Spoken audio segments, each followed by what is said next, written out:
So then he talks about, I mean, he's thinking about this stuff. He's watching how people act and how they talk, and he's interviewing people. And he's just keeping his eyes open and his imagination open. So next he comes to individualism. Again, you're talking about individualism in moderation and individualism taken to an extreme. In moderation, individualism results in exciting societies that are inventive and creative. Think of, have you ever been in New York City? No. Have you? I'm not. Have you? Yeah, Have you ever walked down, let's say, Fifth Avenue? I have. Millions of people are hustling and bustling. They're on the move.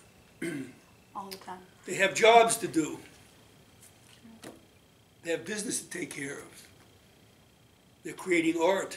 They're going to school or coming back from school. Things are happening. There are a lot of bad things about living in New York City. People aren't very friendly because they're on the move. They don't have time to stop and say, hi, how are you? Hold the door open for you. But when individualism is taken in moderation, that's the kind of exciting culture that can be produced, where the emphasis is on creativity and inventiveness.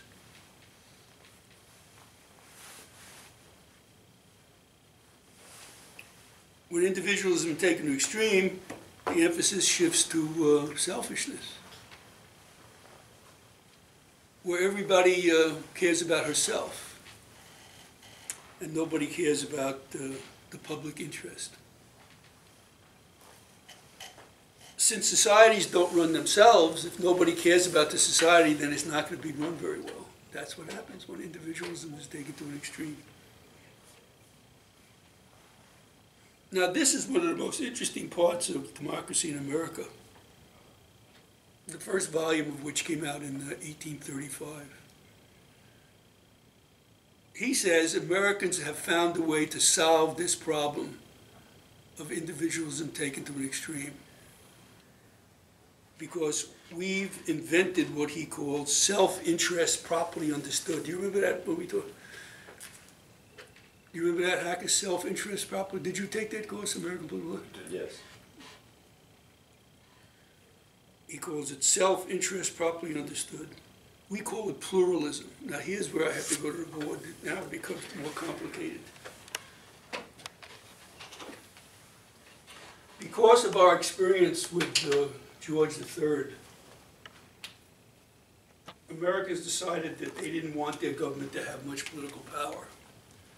So they came up with a system that would deny government much political power, that would deny the public realm much political power. And if the public realm can't have political power, it has to go somewhere. Power is like water, it always finds its own level. I'm sorry to use that metaphor with this terrible hurricane. So if it's not going to be in the public realm, it'll be in the private realm. So here's a simple diagram of our political system as it was created by the Constitution of '71. I think the red marker The works red one's better, Dr. Fishman. Yes, The flat side works okay. so here's political power in the American constitutional system. So in order to have a government but deny it power, essentially, here's what they did. Inside the circle is all the political power in American politics. First, they divided the system between the national government and the state governments. And here are the 50 state governments. And what do they call a division of power between the national and state government? Federalism. There you are.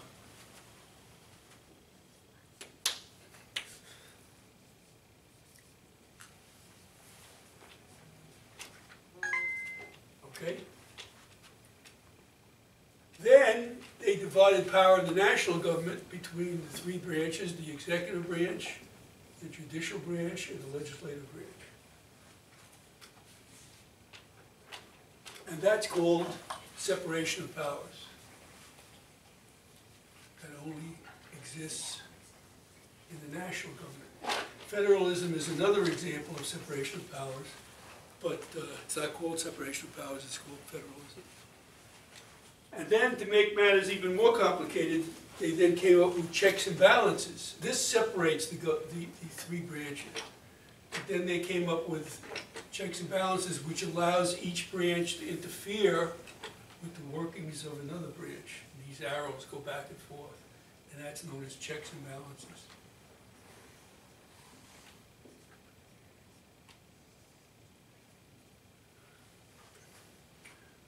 So I made this diagram into a ball because I wanted you to see what does it take to get a law passed in a system like this.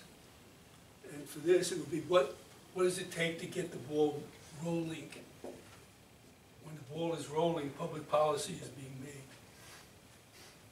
Well, can you see it? Every one of these fragments has to align. You see it? You see it? Yeah. Can you see what I'm saying? Is that easy or hard? All of these parts are fragments. This is a fragmented system. In order to get the ball rolling in laws, all of those fragments have to align and work together. Thank you, ma'am. It'd be really hard to It write. is, yeah. Thank you. That's right. Hard to pass laws. And that was done on purpose. Because Americans were very afraid of the tyranny of a strong government that they had witnessed under George III in the English Parliament.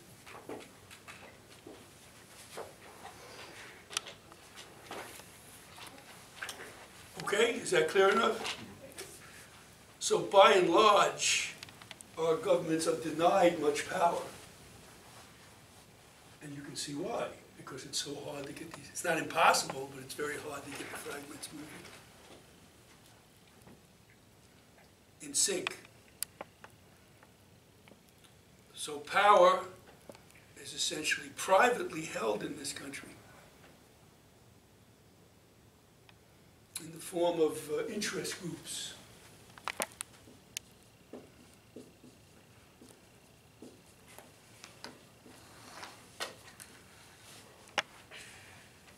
And by and large, it's interest groups that make our laws and policies.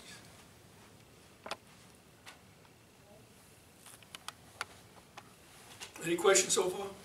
So let me try to give you an example of what I'm talking about. Let's say that the federal government is debating whether or not to spend billions of dollars in the form of grants that would go to universities trying to discover viable alternative sources of fuel to replace fossil fuel. Let's just say that that's happening. Right? So, what happens next? You have to make all the pieces on the Well, it's not going to happen. So what happens next is all the interest groups that have a direct or even indirect interest in this subject, finding alternatives to fossil fuels. What are fossil fuels? They're Give me three. what fuels your car and gas.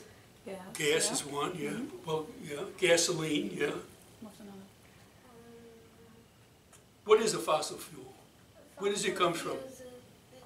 From fossils. Like of dinosaurs and stuff like that. That's right. So it would be like coal, gasoline, and natural gas. And it's the burning of those fossil fuels that are screwing with the ozone. Yeah. That's the ozone layer, which is allowing direct sunlight to hit the earth and screwing up our weather. Plus you're gonna run out of them.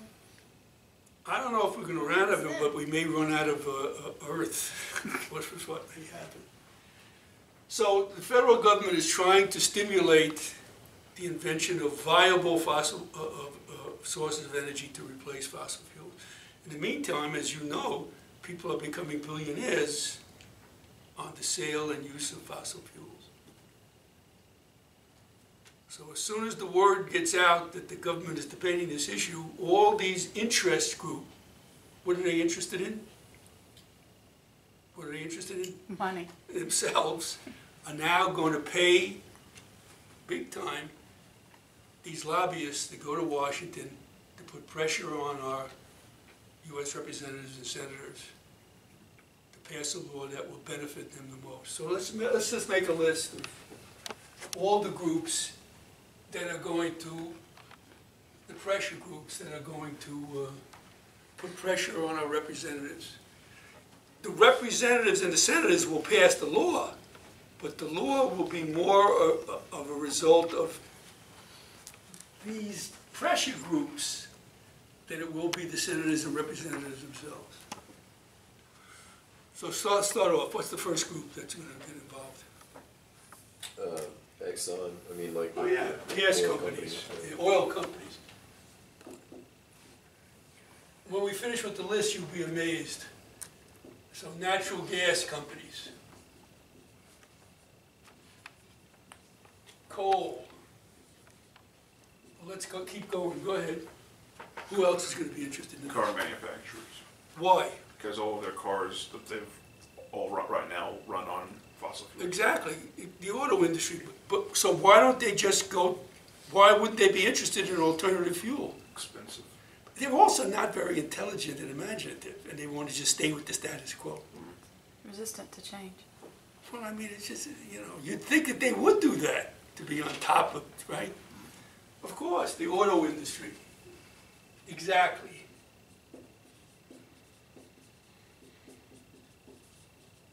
What else? You know, the environmental groups, right, are going to get involved. Utilities. Exactly.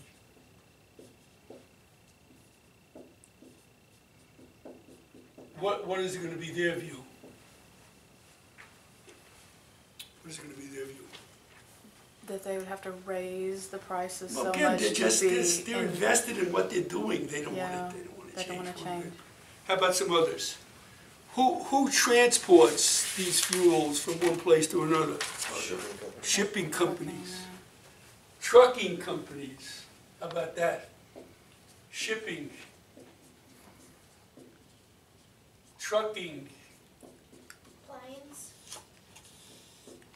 Exactly. Aero. How about railroads? Are all invested in this situation. Let's see, I wrote them down. Let's see what else I wrote down. But you can see the list goes on and on and on. How about labor unions?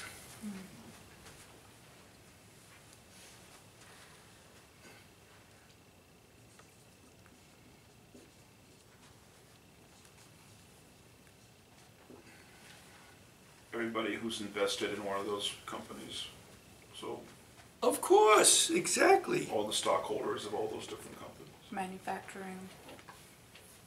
How about, will Saudi Arabia hire lobbyists in Washington? Yeah. Of course they will. Foreign interests.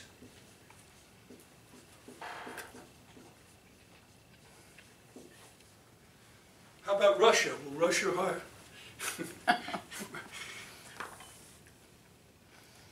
And the list goes on and on and on. The final law that is passed, because all of these groups are promising money, you know, to these senators and representatives, not necessarily to put in their pocket, but so that they'll win the next election, especially U.S. representatives who are running every 2 years. The final law that's passed on this, one way or another, will be a rough compromise between all of these selfish interests.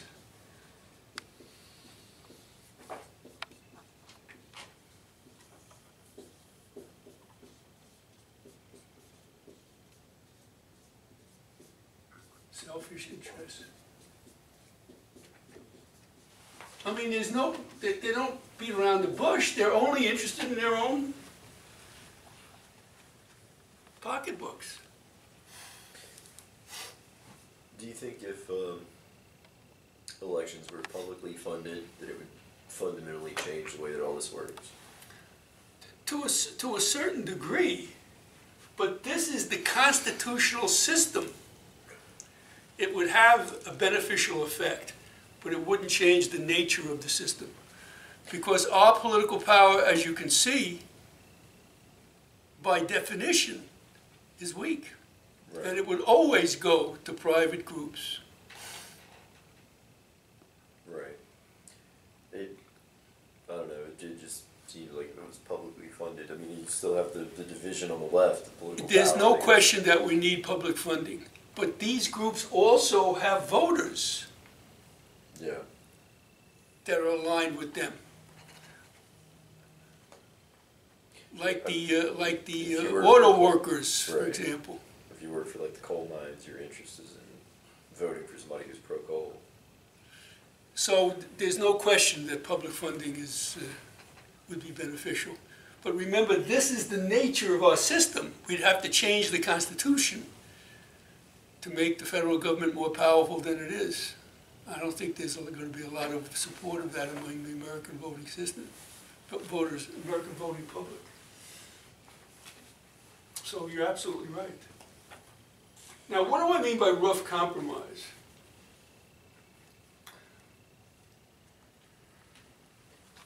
When you do an average, let's see, do you know how to do averages? In math, have you studied how to do averages? Not yet. Well, let's see, maybe you, I'm going to take 5 numbers, 1, 2, 3, 4, and 5. So add those numbers up for me.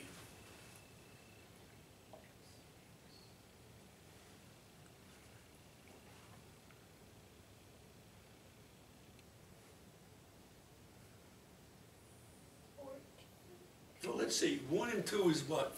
3, And 3 and 3 is? 6, And 6 and 4 is? 9? 6 and No, 4. not 9. I'm going to call that school, and they're going to throw you out. They're going to throw you out in 5 minutes. 6 and 4 is how much? 10, And 10 and 5 is?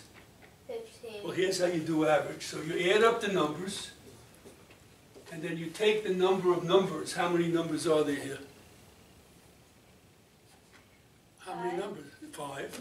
And you divide 15 by 5, and what does that equal? 15 divided by 5. 3, So that's the average number of those. That's how you do averages. So you're going to get an A in that when it comes time to do that. That's how you do averages. All right? So if it was just an average of all of these 9 groups, it would be one thing. But I didn't say that. I said it's a rough compromise or average.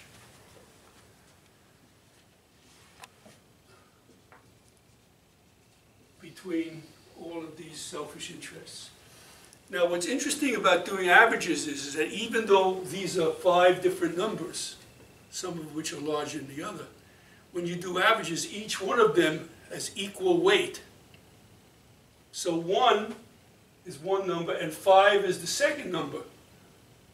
Obviously, 5 is much bigger than 1, but you're counting each one of those numbers the same. See, 5.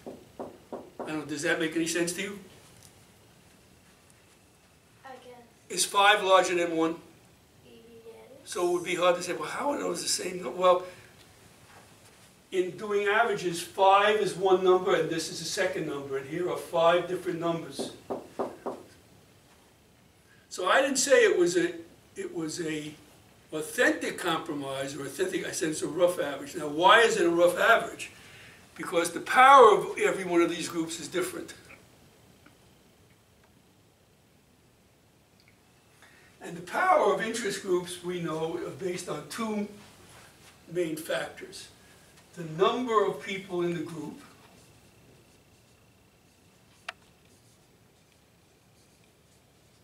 and their unity.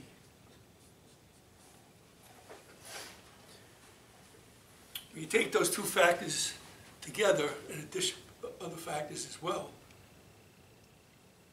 you determine how powerful each of these that we had 9 on the board are. Okay? Now, in these 2 factors, which is the most important? Unity. It is. And that's why, even though there are in this country 200 million consumers of gasoline, it's just a handful of